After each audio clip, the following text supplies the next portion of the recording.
जय हिंद साथियों, आप सभी का बहुत बहुत हार्दिक अभिनंदन व स्वागत। मैं रतमान सिंह यादव। देखते हैं आज के इस करंट अफेयर्स में। तो आपको ये महत्वपूर्ण है, आज 9 अगस्त है। तो 9 अगस्त के सारी करंट अफेयर्स, इतिहास की करंट अफेयर्स। पहले हम शुरू करते हैं नदियों के पुराने नाम। नदियों के पुराने नाम से स्टार्ट करते हैं।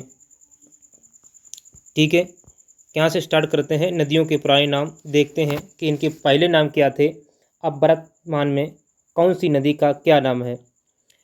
तो जो आज वर्तमान में काबुल नदी है, इसे पहले कुंभा कहते थे। इसका वर्तमान नाम क्या है? काबुल है। इसे क्या कहते थे? कुंभा। पुराना नाम क्या था? कुंभा। उसी प्रकार से झेलम का पहले पुराना नाम था विस्ताता। ठीक है, अब इसे वर्तमान में झेलम कहते हैं। चिनाव को आस्किनी कहा जाता था, वर्तमान में चिनाव हो गया। रावी को पुरसड़ी कहते थे। सतलज को शतुंद्र कहते थे। ब्यास को बिपाशा कहा जाता था। गंडक को सादा नीरा कहा जाता था। घग्गर को दृश्य द्वैती कहा जाता था। और गोमल को गोमती। तो गोमती को गोमल, और जो स्वात है उसको स्वस्थ बोलते थे, और जो सिंधु है उसको सिंध। सरस्वती या द्रवती, इसको घाघर, वर्तमान में रांची और चितंग भी कहते हैं। सुषुप्मा को सोहन कहा जाता है। मरुदोध का मरुवर्धन कहा जाता है। अब आ जाइए प्रसिद्ध पुस्तकें और उनके लेखक। ठीक है, क्या है पुस्तक और उनके लेखक, कि कौन से लेखक ने कौन सी पुस्तक लिखी है। बहुत ही महत्वपूर्ण ये पुस्तकें और लेखक हैं। यहाँ से आपको 1-2 प्रश्न जरूर मिलेंगे। किसी भी एग्ज़ाम आप देखने वाले होंगे जहाँ पर हिंदी आती होगी, वहाँ से यहाँ से प्रश्न जरूर ही आते हैं। तो पहला है अकबरनामा किसने लिखी? तो अबल फजल ने। अष्टाध्यायी किसने लिखी? पाणिनि ने। इंडिका मेगस्थनीज ने। कामसूत्र बादशाहिन ने। राजतरंगिणी कल्हड़ ने। राजतरंगिणी किसने लिखी है? तो कल्हड़ ने। स्पीड पोस्ट किसने लिखी? शोभा डे ने। आईने ए अकबरी, ये अबुल फजल ने लिखी है। बहुत ही महत्वपूर्ण है। इस वीडियो को 2 या 3 बार देखेंगे, ये सारी पुस्तकें आपको याद हो जाएंगी। आगे डिवाइन लाइफ किसने लिखी है? तो शिवानंद ने। इंटरनल इंडिया किसने लिखी है? इंदिरा गांधी ने। माई टूथ इंदिरा गांधी ने। माई टूथ किसने लिखी है? इंदिरा गांधी ने। कई बार पुस्तक पूछी गई हुई है। आगे है नंबर 11 पर मिलिंद पन्हो, ये नागसेन ने लिखी है। मिलिंद पन्हो। उसके बाद शहनामा किसने लिखी है? तो फिरदौसी ने लिखी है। बाबरनामा किसने लिखी है? तो बाबर की पुस्तक है। आगे अर्थशास्त्र किसने लिखी है? तो अर्थशास्त्र किसकी पुस्तक है? वो चाणक्य की है। आगे नंबर 15 हुमायूंनामा किसने लिखी है? गुलबदन बेगम ने। विनय पत्रिका तुलसीदास जी की रचना है। गीत गोविंद जयदेव की है। आगे 18 नंबर पर बुद्ध चरितम अश्वघोष की रचना है, पुस्तक है। यंग इंडिया महात्मा गांधी की है पुस्तक। Malgudi days R.K. नारायण की है। काव्य मीमांसा राजशेखर की है। ये सारी पुस्तकें आपको याद करनी हैं। हर्षचरित किसकी है? तो बाणभट्ट की है। सत्यार्थ प्रकाश दयानंद सरस्वती की है। मेघदूत कालिदास की है। मुद्रा राक्षस विशाख दत्त की है। हितोपदेश ये नारायण पंडित की है। हितोपदेश नारायण पंडित की है। अंधा विश्वास ये सगारिका घोष की है। आइड आर गाइड किसकी है? R.K. नारायण की। 29 नंबर ए सूटवेल वाई किसकी पुस्तक है? तो विक्रम सेठ की है। लाइफ डिवाइन किसकी पुस्तक है? तो अरविंद घोष की। महत्वपूर्ण पुस्तकें और उनके लेखक आपके सामने थे। अब आगे प्रश्न है वन लाइन में कि भारत के किस कवि को वर्ष 1968 के ज्ञानपीठ पुरस्कार से सम्मानित किया गया था। बताइए आप कि भारत के किस कवि को वर्ष 1968 के ज्ञानपीठ पुरस्कार से सम्मानित किया गया था। वो सुमित्रानंद पंत थे या जयशंकर प्रसाद थे या सूर्यकांत त्रिपाठी निराला थे या राजकुमार वर्मा। तो आपको पता होगा कि 1968 में किसको ज्ञानपीठ पुरस्कार से सम्मानित किया गया, तो वो थे सुमित्रानंद पंत। इन्हें उनके ज्ञानपीठ पुरस्कार से सम्मानित किया गया था। और किस रचना पर ज्ञानपीठ मिला था सुमित्रानंद पंत को, ये भी हम आपको देखिए कि सुमित्रानंद पंत हिंदी साहित्य में छायावादी के युग के 4 स्तंभों में से एक। सुमित्रानंद पंत को वर्ष 1968 के ज्ञानपीठ पुरस्कार से सम्मानित किया गया। सुमित्रानंद पंत का जन्म 20 मई 1900 में कौसानी में हुआ था। ठीक है, तो 1968 में सुमित्रानंद पंत को ज्ञानपीठ पुरस्कार मिला था। आगे है इनमें से डैश में जैतून की कृषि का अध्ययन किया जाता है। जैतून की कृषि का अध्ययन किसमें किया जाता है, वो एपी कल्चर में है या ओलेरी कल्चर में है या ओलिवो कल्चर में है या मगरी कल्चर में है। बताइए कि इनमें से किसमें जैतून की कृषि का अध्ययन किया जाता है। तो ऑप्शन नंबर इसमें सी सही होगा, ओलिवो कल्चर में किया जाता है जैतून का। आगे है भारत के किस शहर में डायमंड हार्बर और साल्ट लेक सिटी स्थित है। बताइए भारत के किस शहर में डायमंड हार्बर और साल्ट लेक सिटी स्थित है। वो दिल्ली में है, मुंबई में है, कोलकाता में है या चेन्नई में है। तो कहाँ होगी डायमंड हार्बर, तो ये कोलकाता में है। ऑप्शन नंबर सी सही है, ऑप्शन नंबर सी सही है। तो भारत के पश्चिम बंगाल के कोलकाता में डायमंड हार्बर और साल्ट सिटी स्थित है। कहाँ स्थित है, भारत के पश्चिम बंगाल के कोलकाता में डायमंड और हार्बर साल्ट लेक सिटी स्थित है। प्रश्न अगला है कि 30 अगस्त 1844 में जन्मे फ्रेडरिक रेटजेल को किसका जन्मदाता कहा जाता है। फ्रेडरिक रेटजेल को किसका जन्मदाता कहा जाता है, कंप्यूटर का, इड्राइट का, विज्ञानम का या मानव भूगोल का। बताइए 30 अगस्त 1844 को जन्मे तो फ्रेडरिक रेटजेल को किसका जन्मदाता कहा जाता है, तो मानव भूगोल का। ऑप्शन नंबर डी सही होगा, मानव भूगोल का जन्मदाता कहा जाता है। देखिए फ्रेडरिक रेटजेल को, जो कि एक प्रमुख भूगोलवेत्ता थे जिनका जन्म कारसू नगर में प्रीसिया में हुआ था, उन्हें मानव भूगोल का जन्मदाता कहा जाता है।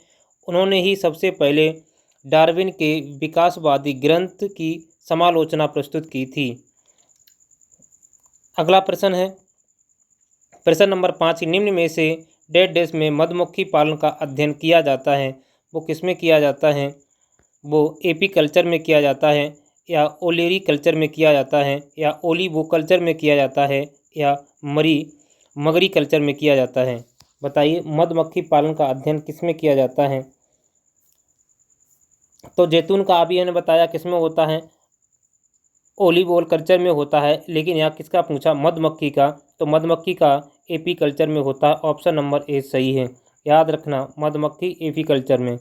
कुछ हम बता दें किसका किसमें अध्ययन होता है, तो एपी कल्चर में मधुमक्खी पालन का अध्ययन किया जाता है। अधिकांश मधुमक्खियाँ जीन एपिस में मधुमक्खियाँ होती हैं, लेकिन अन्य शहद बनाने वाली मधुमक्खियाँ जैसे मेलिपोन डंक रहित मधुमक्खियाँ भी रखी जाती हैं।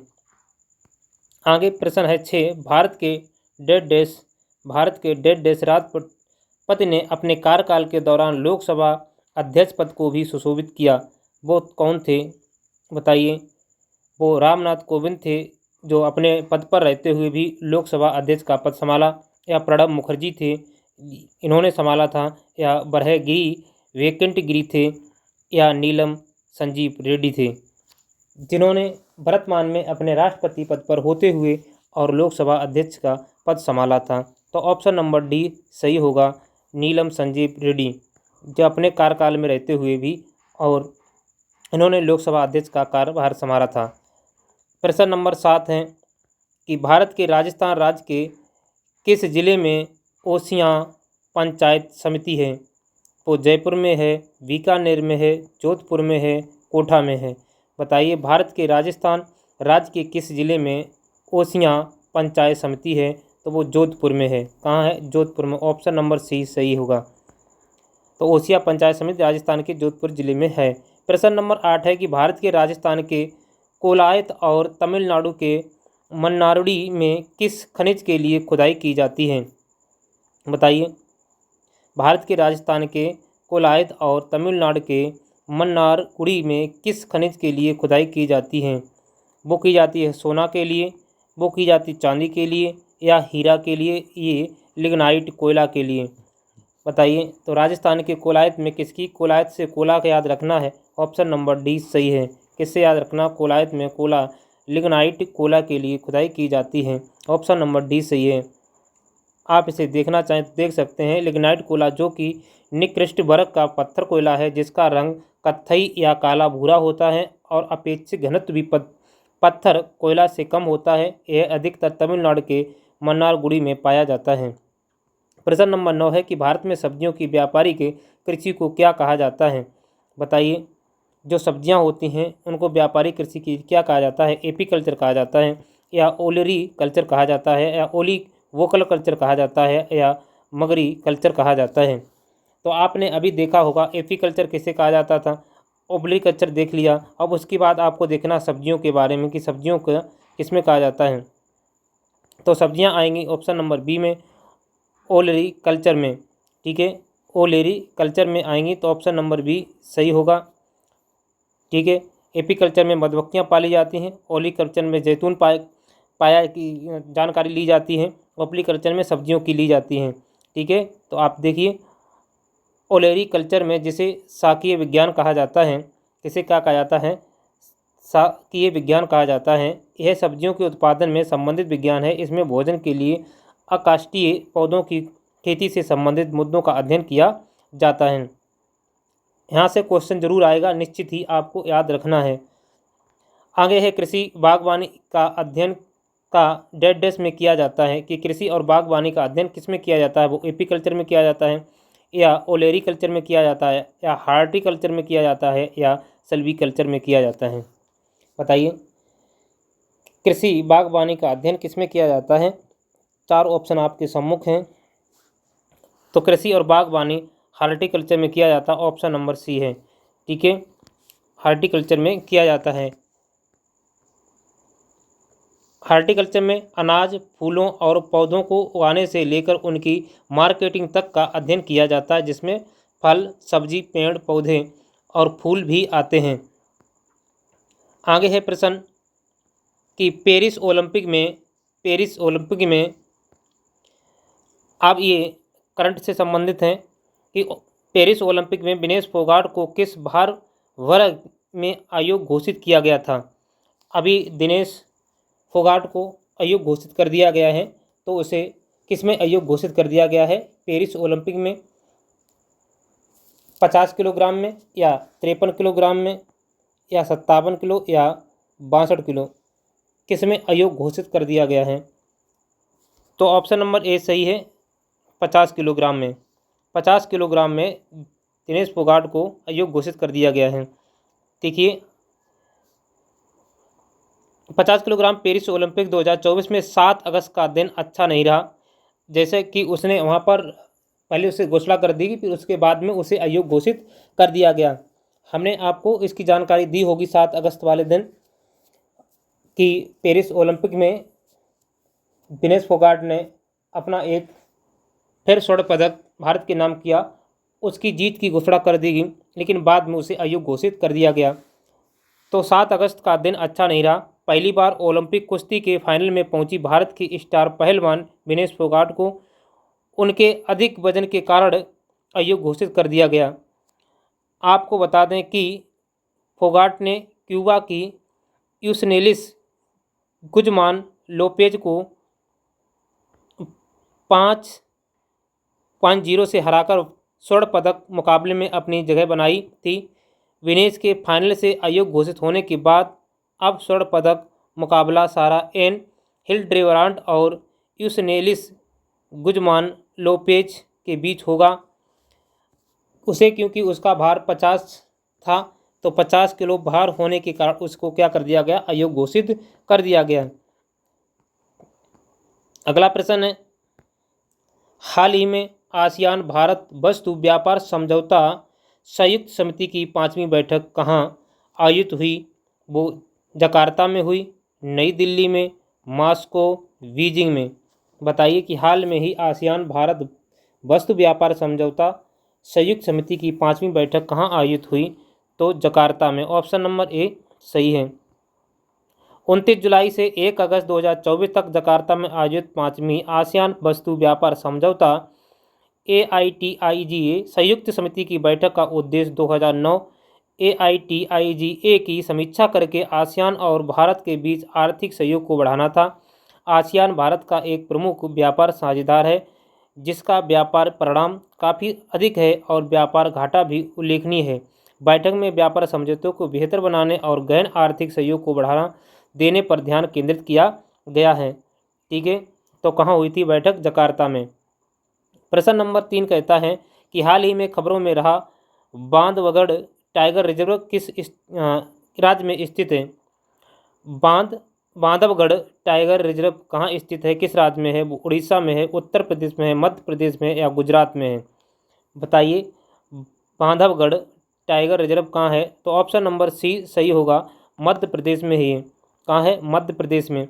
मध्य प्रदेश में 2021 से 2023 के बीच 43 बाघों की मौत की जांच में पता चला कि 10 मामलों में जांच सही तरीके से नहीं की गई और सबके अंग गायब थे। इनमें से 34 बांधवगढ़ टाइगर रिजर्व में हैं और 9 शैडोल फॉरेस्ट सर्कल में हुए। विशेष जांच दल ने 15 जुलाई को ये निष्कर्ष बताया कि मध्य प्रदेश में स्थित Bandhavgarh tiger reserve royal Bengal tigers की उच्च घनत्व के लिए प्रसिद्ध है और इसे 1953 में टाइगर रिजर्व घोषित किया गया था।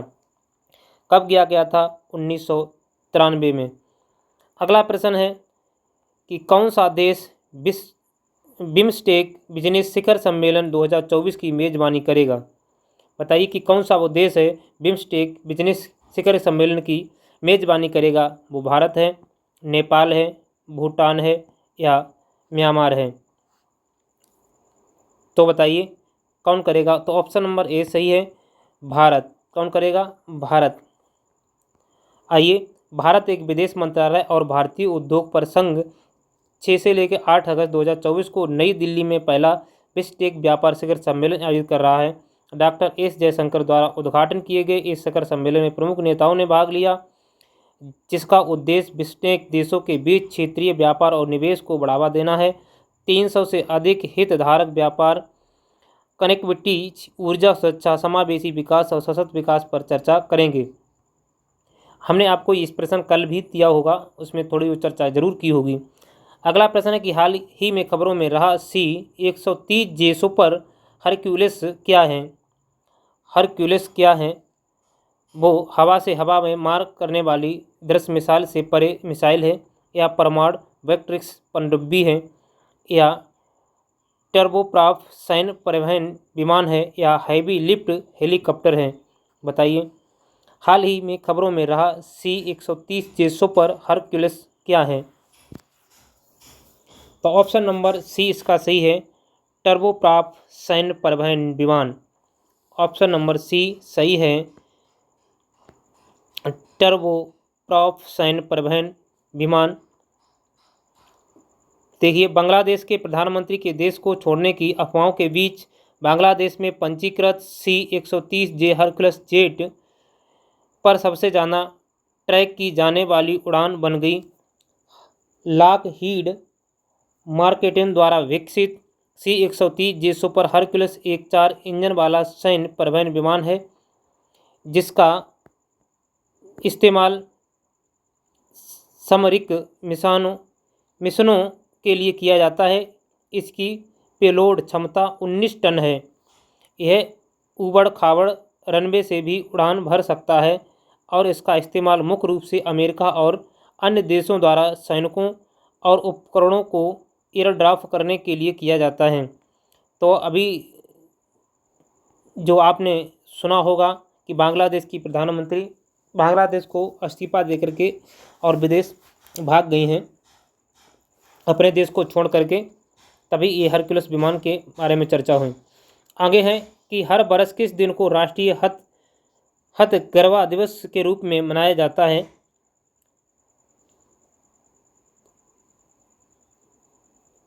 वो 5 अगस्त को या 6 अगस्त को या 7 अगस्त को या 8 अगस्त को, बताइए। हर बरस किस दिन को राष्ट्रीय हथकरघा दिवस के रूप में मनाया जाता है? तो ऑप्शन नंबर सी सही है, 7 अगस्त को। 7 अगस्त को मनाए जाने वाले राष्ट्रीय हथकरघा दिवस भारत की हथकरघा विरासत का सम्मान करता है और कारीगरों का समर्थन करता है। स्वदेशी आंदोलन की शताब्दी को चिन्हित करने के लिए 2015 में शुरू किया गया यह स्वदेशी शिल्प को बढ़ावा देता है और बुनकरों को सशक्त बनाता है। 2024 का विषय बाजार तक पहुंच का विस्तार करने और कारीगरों के लिए कौशल विकास को बढ़ाने के लिए प्रौद्योगिकी और नवाचार को एकीकृत करने पर केंद्रित करता है। इस बात को भी ध्यान रखते रहना है। प्रश्न नंबर 7 है कि हाल ही में चर्चा में रही नंदिनी सहकार योजना किसके द्वारा शुरू की गई? हाल ही में चर्चा में रही नंदिनी सहकार योजना किसके द्वारा शुरू की? नेफेड के द्वारा या NCDC के द्वारा या FSSAI के द्वारा या उत्तर प्रदेश सरकार द्वारा, बताइए। तो ऑप्शन नंबर बी सही है, NCDC के द्वारा ये नंदिनी सहकार योजना शुरू की गई। ठीक है, NCDC के द्वारा, ऑप्शन नंबर बी सही है।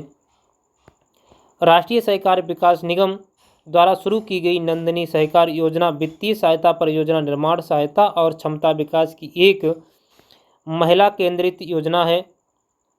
कैसी है? महिला केंद्रित योजना है। इसका उद्देश्य NCDC के दायरे में आने वाली महिला सहकारी समितियों को व्यवसाय मॉडल आधारित गतिविधियां शुरू करने में सहायता करना है। कृपया ध्यान दें कि महिला सहकारी समितियों द्वारा परियोजनाओं के लिए वित्तीय सहायता की कोई न्यूनतम या अधिकतम सीमा नहीं रखी गई है। प्रश्न नंबर 8 है कि बांग्लादेश की अंतरिम सरकार का प्रमुख किसे नियुक्त किया गया? बताइए कि बांग्लादेश की अंतरिम सरकार का प्रमुख किसे नियुक्त किया गया?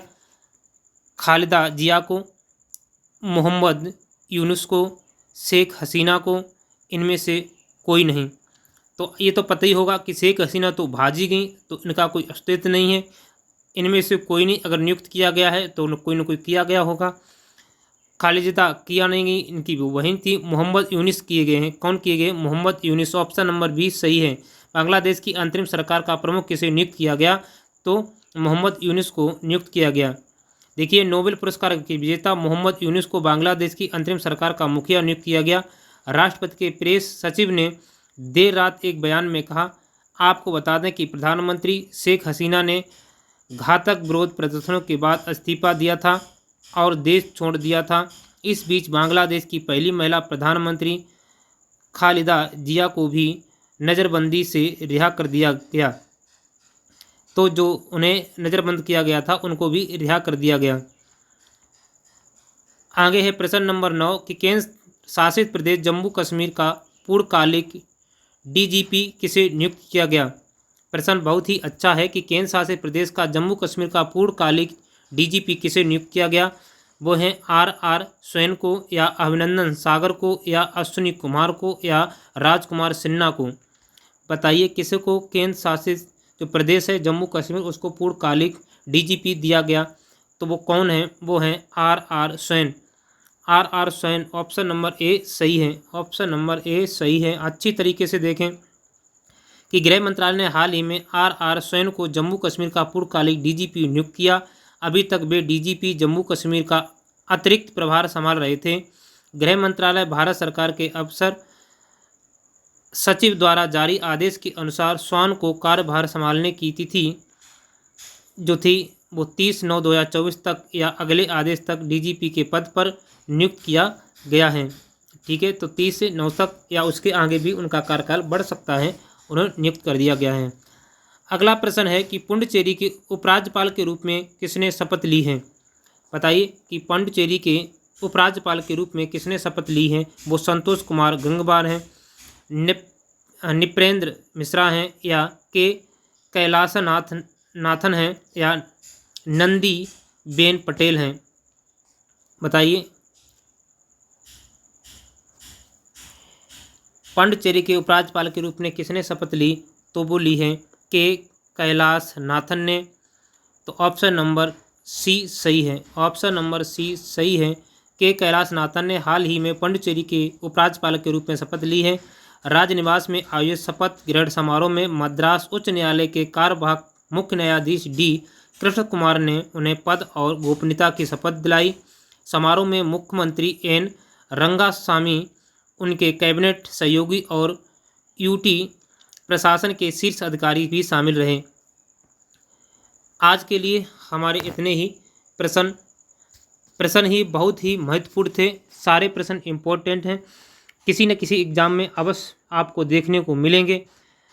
आज इस वीडियो से कम आपको एक परीक्षा में 6-7 प्रश्न निश्चित ही नोट डाउन कर लें आप इस वीडियो को, और अपने सभी संगी और साथियों तक इस वीडियो को पहुंचाने का थोड़ा कष्ट करेंगे, जिससे उनका भी सहयोग होगा, हमारा भी आगे उत्साह बढ़ेगा, जिससे हम आगे भी आपको और लंबे समय की और अच्छी वीडियो ला सकें, अच्छे प्रश्नों को कंटेंट को छांट सकें और हम आप तक पहुंचा सकें। यही आशा और उम्मीद के साथ हम आपके उज्जवल भविष्य की कामनाओं के साथ, आप जिस जॉब की तैयारी करते हैं, भगवान आपको जल्दी ही सफल बनाए। आपकी मनोकामना, आपके माता पिता की जो आशा है वो जल्दी ही पूर्ण हो। इसी आशा और उम्मीद के साथ मिलते हैं किसी नेक्स्ट वीडियो में। तब तक के लिए जय हिंद, जय भारत।